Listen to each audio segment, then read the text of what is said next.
dinadala rito ang pagkababaeng preso mo. You're such a disgrace. Nagsiselos ka na naman? Han, inalipusta niya ang pagiging nanay ko. It's all in your mind. Ang importante, magsiselebrate tayo. Kasi mamaya na yung arraignment mo sa kaso mo laban kay Princess. Hindi niyo ako mapipigilan!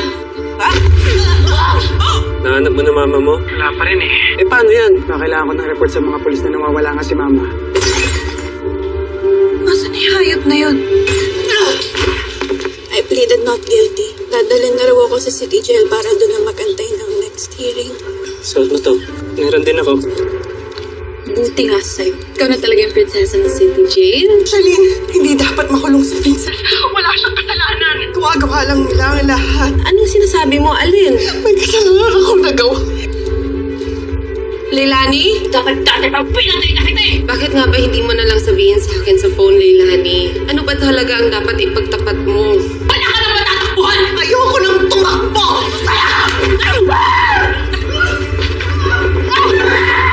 Isang city jail. Ililipat yun ako. Sa Paraluman City Jail. Abot na lang yung telepono. May tatawagan lang ako kakilala ko. Tara na sa opisina ni Warden. Ni-expect niya ang pagdating mo.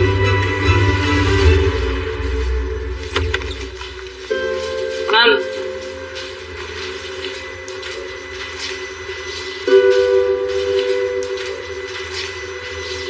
Opo ka. Ikaw ba si Princess Pascual, yung anak ni Dado? Opo. Itinawag ka na sa akin ng tatay mo. Alam ko na rin lahat ng nangyari sa'yo. Huwag ka mag-alala. Maayos ang facility na to. Hindi kita pababayaan. Salamat po. Tsaka sabi ng tatay mo, volunteer ka sa city jail na pinamamahalaan niya noon. Opo. Isipin na lang natin na may purpose kung bakit ka dinala dito ng pagkakataon. Baka mapaunlad mo ang facility na ito. Handa po akong tumulong, Warden. Maraming salamat po sa inyo.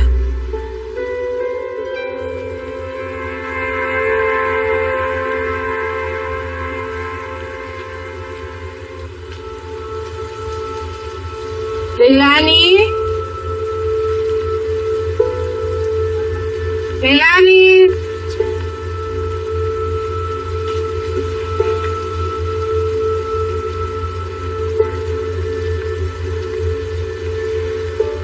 Leilani?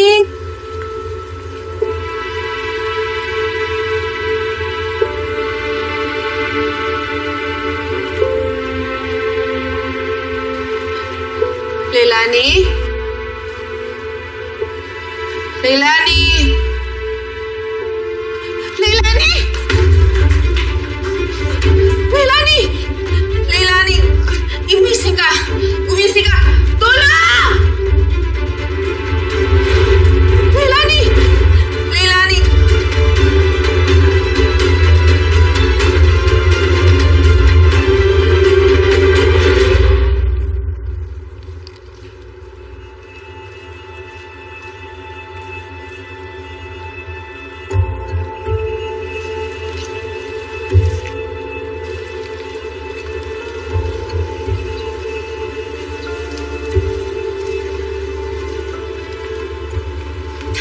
Mukhang may bagong paborito na naman si Warden, ah. ano ba yun? Bakas ng dito. Inggit si boss. Joke lang po.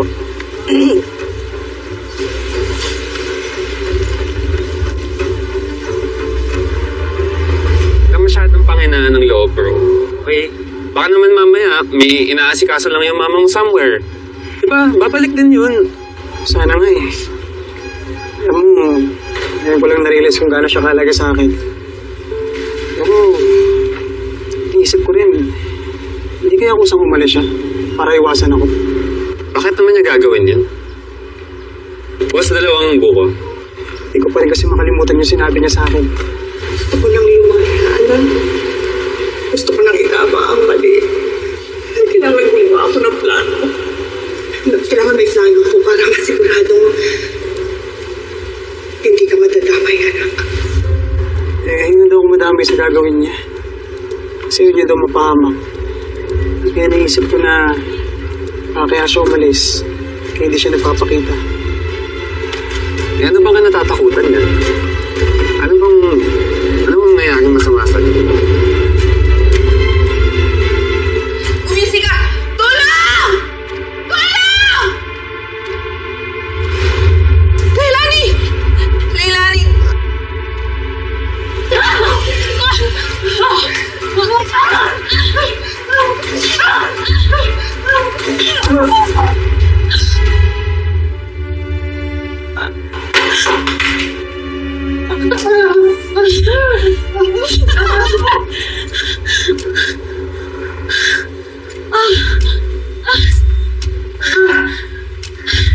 In fairness sa'yo, Arnold, good job. Nakabawi ka. Hindi na niya tayo matatakasan, ma'am. Anong gusto mong gawin ko dito?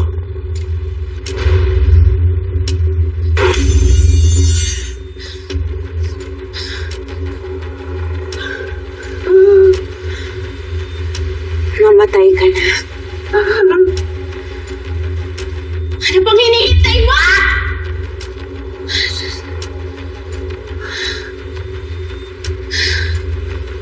Salamat naman.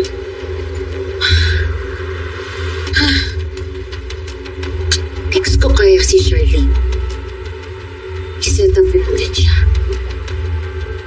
Pero nawala na siya sa buhay ko. Violent type 1.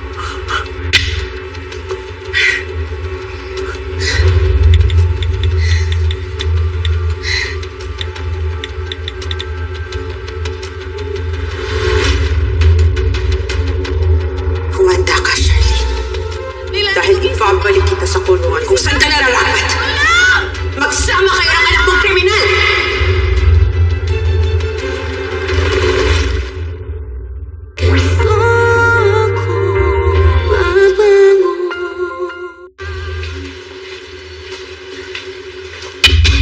Oh, may bago kayong mga kasama.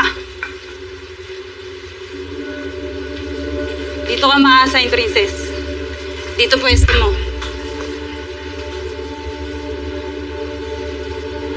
Okay, oh.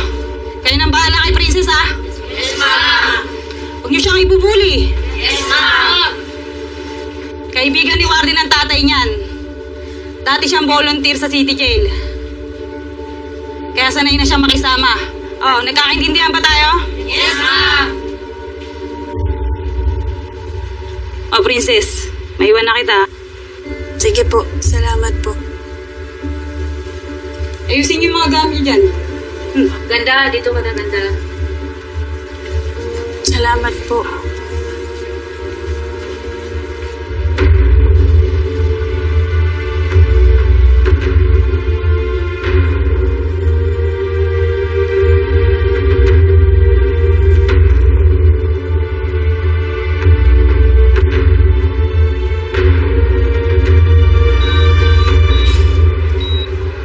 Dado, naibigay na kita sa mga nurses, ha?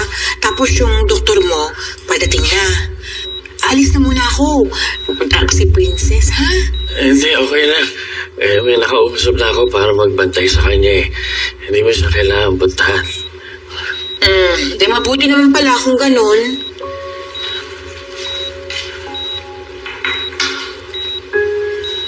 Oh, bakit hindi pa rin maibinta ang mukha mo?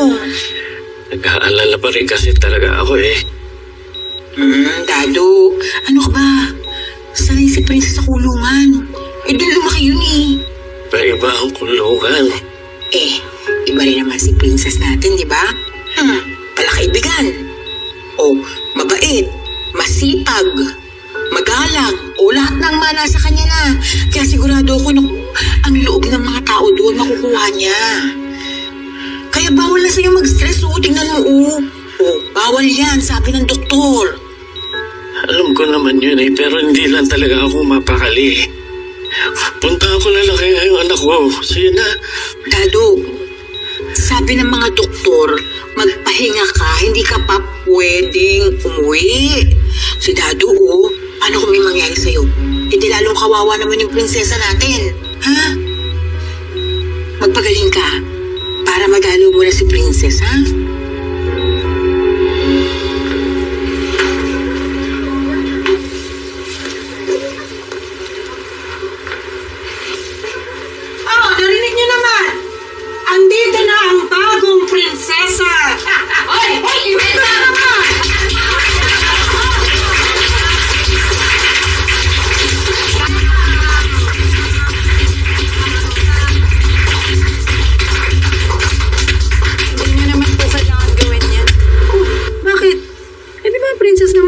pangalan mo?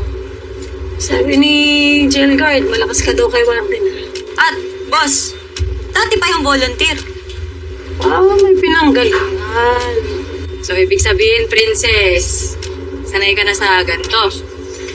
Talaga, princess? Sanay ka sa buhay preso?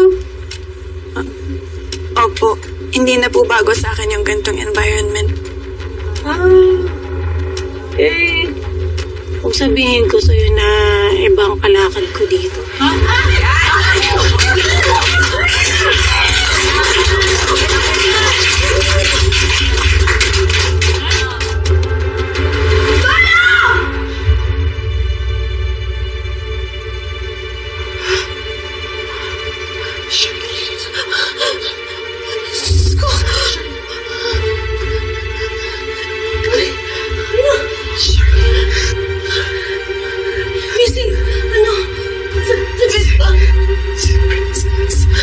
Ano meron kay Princess?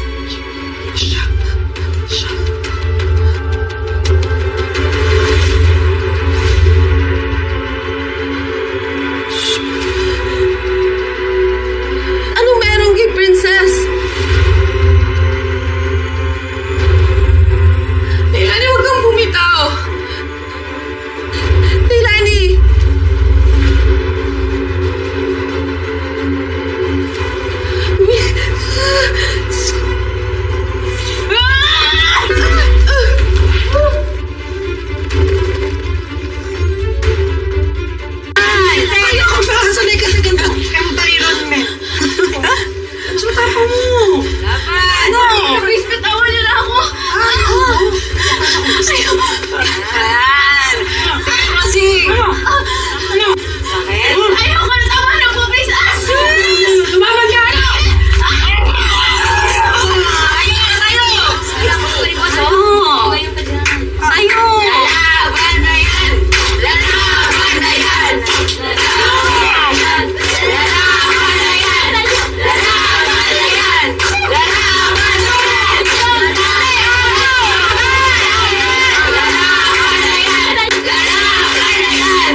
Baka naman sabihin ng prinsesa, hindi tayo magiliw sa panauhin. Gusto niyo ba bigyan ko ito ng special treatment?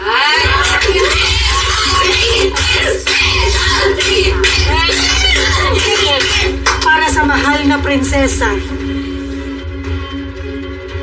Isang special hair treatment.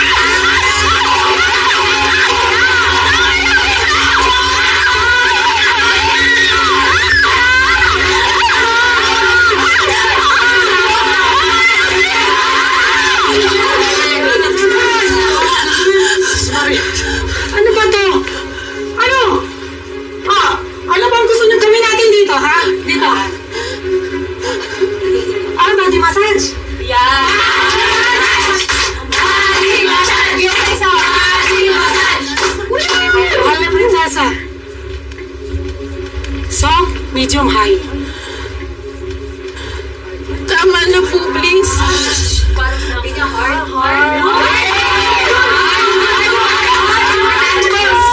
Hard? Parang hard din sabi.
Pumapatol ka pa sa bata? Eh, boss, di ba, princess? Di ba, princess? Opo, ma'am. Okay lang po ako. Friends, ma'am. Mama ka sa akin. O, tabi.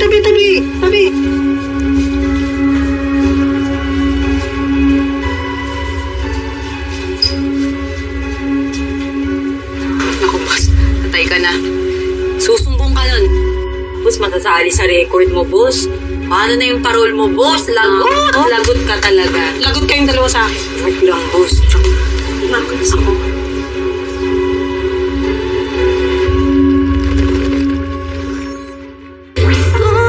Attorney, thank you. Bye-bye. Oh, Na-transfer na daw si Princess sa City Jail. very good. Para magtinong naman yung bata ngayon. Oh. Why do you look that way? Don't tell me you feel sorry for that criminal. Bata pa rin yung princess. If you're gonna think about it, paano niya makakayanan tumira doon sa loob ng kulungan? Paano niya pakikisamahan yung mga tao doon? Eh, di ba nga lumaki sa city jail? Kaya sanay na siya. Kaya nga ganun ang ugali nun eh. Alam mo, iba talaga yung na-expose sa mga kulungan. Kaya ako, naniniwala ako na hindi na dapat nakakalabas yung once na nakulong na. Once a criminal, always a criminal. It's not always the case, ma. Una sa lahat, hindi naman lahat na nakukulong kriminal. Pangalawa, pwede naman sila magbago katulad ni Charlene. Exactly. That's why I don't want them getting out of jail because of your wife. Pwede lang talagang ibalik sa kulungan niya, Charlene na yan. Ma, tama na. Just saying my opinion. Puro masasama na yung sinasabi mo sa asawa ko. Well, I have the right for my own opinion.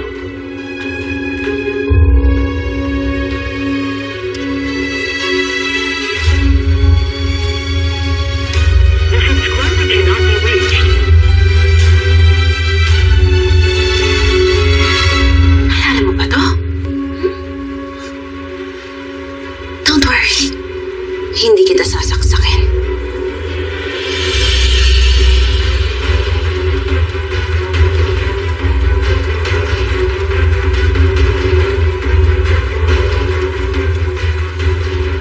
Give chance to others.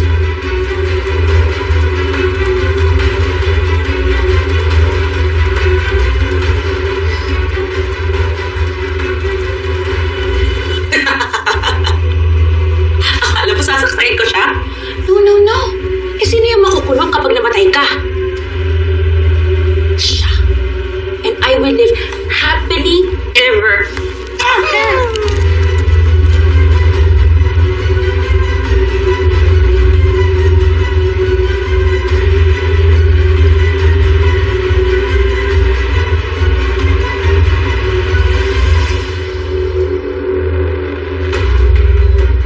Sino ka? Higa. Divina.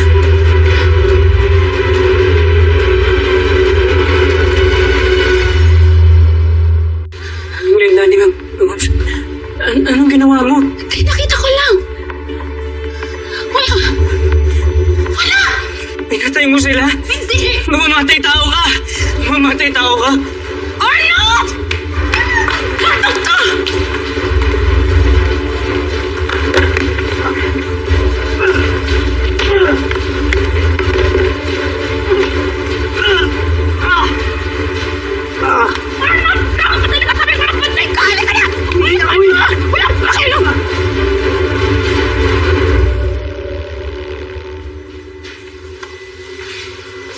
Upo ka muna.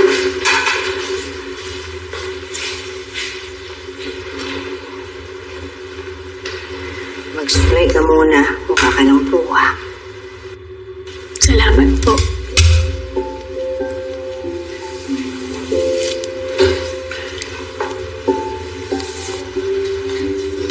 Puwa ka.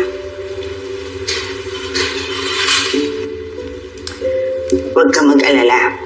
Paparusahan ko yung mga yun. Naku ma'am, wag na po. Lalo lang po nila akong pag-iinitan. Lalo na po alam nila magkakilala tayong dalawa. Naku, hindi naman pwedeng wala akong gawin. Magagalit sa akin ang tatay mo. Hindi naman po kailangang malaman ni tatay eh. Ayoko rin po siyang mag-aalala sa akin. Lalala lang po yung sakit niya kapag namumblema siya. Princess, hindi naman important sinabi ko sa'yo na baka makatulong ka sa pag-unlad ng facility. Hindi ka nalalaban. Hindi pwedeng mahina dito. Mawalang galang na po, Mama. Pero hindi naman po porket hindi ako lumaban, eh mahina na ako. Sabi nga po ni tatay, di ba? Hindi nasusolve ng dahas ang dahas. Tatay ko talaga. Eh, paano ka? First day ko pa lang naman po dito eh. Makukuha ko rin po yung mga loob nila. Madaling sabihin, mahirap gawin.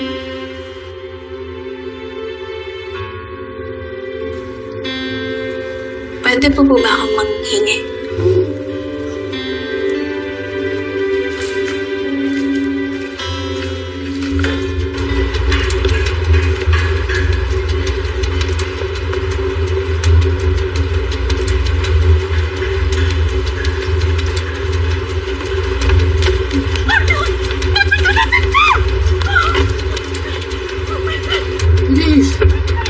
Nakita niya ako!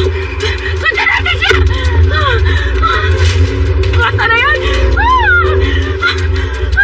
Naminsan niya ako! Ayan na! Ayan na!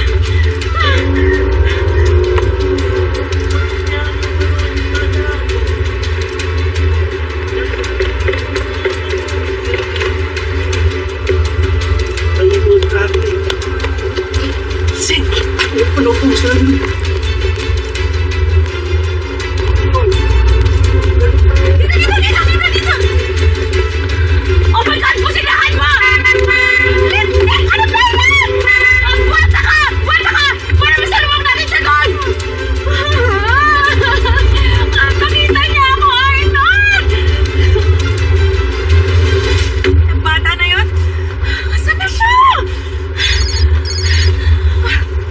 Ano? Aray ko naman. Ang sakit sa tenga, ha? Galit ka ba? So ano, hindi ka natutuwa sa ginawa mo kay Lailali tsaka Charlene? Paano yan? Tumawag na ako sa pulis. May nakakita sa akin yung lintik na 11 na yun! Ha? Sigurado magsusumbong yun. Alam, magdadamay ako. Diyos ko, mag-iimpake na ako. Ayoko makulong. Alam mo, hindi nakakatulong yung worry mo. Divina, please. Gawin mo lahat para hindi makapagsumbong yung 11 na yan. Hindi ko hayaan masira ng lintik na hampas lupang batang yun ang plano ko! Okay?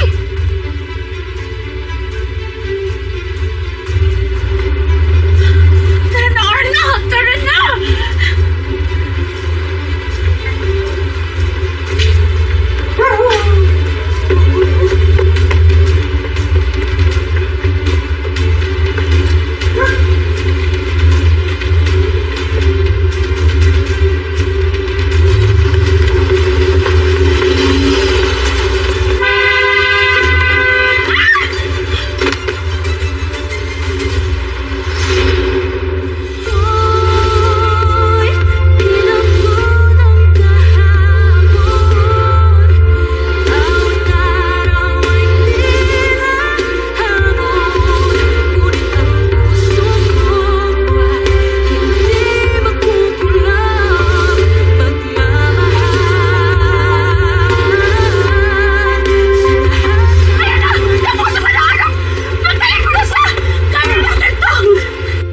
Ginagawa ng mami mo ang best niya para sa'yo. Gawain ba ng isang matinong ina na hindi pinapaalam sa pamilya niya kung nasaan siya nandun? Tulungan niyo kami! Tama mo yung kutsilyo! Itaas mo yung kamay mo! May chocolates pa naman ako. Bibigyan ko kung sinong magpapakilala. Ako si Vanessa. Pinatay ko yung kapitbahay namin na bida-bida. Parang ikaw. Diyos ko, inosente ako. Tulungan mo ako. Nasa impyerno ka. At walang anghel sa impyerno. Lahat tayo basura dito, princess. Na naghihintay na lang kung kailan mabubulok.